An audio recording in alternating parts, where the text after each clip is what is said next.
Hey, good people, let's get on into one of my favorites, you can say apple pie braided puff pastry, okay? So delicious. First of all, let's take some time out and just really give the puff pastry the respect that it's given, because you can use puff pastry to make almost anything. I could have made this recipe using like spinach and vegan cheese, broccoli and cheese. I could have made a pizza type. I could have did like a tofu type.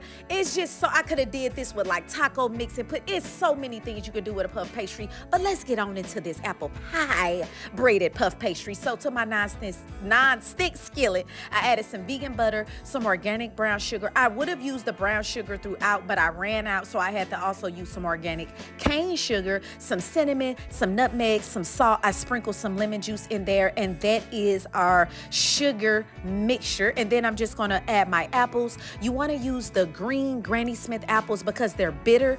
They're the cooking apples, basically. Those are the cooking apples, because the ambrosia or the pink lady or the gala, they're already sweet, and you don't want to add all that sugar to some sweet apples. It just don't go. So you want to have the bitter Granny Smith apples for this recipe. And then I'm going to take my thawed puff pastry after rolling it out, and I'm just going to cut it.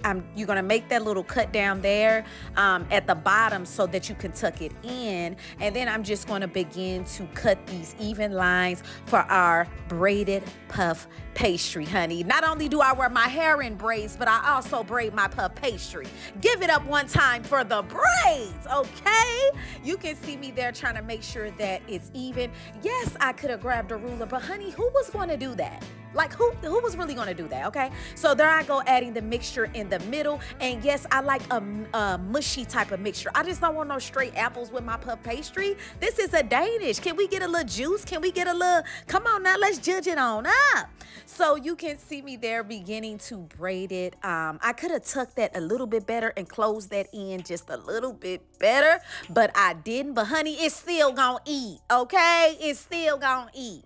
So you can see me there doing that, and I'm just gonna braid it all until the ends. I also folded that part at the top over, because that's just gonna keep it tucked in. And be sure not to use too much mixture, because you don't want it getting to running, and then that's just gonna mess up the whole aesthetic of it. Just the aesthetic of it. It's gonna mess up the aesthetic, honey.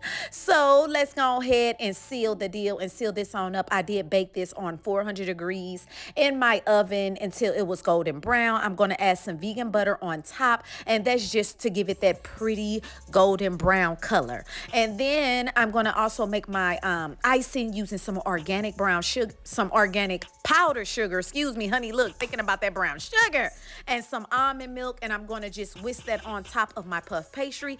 Be sure to like, share, and subscribe for more. See you in the next one.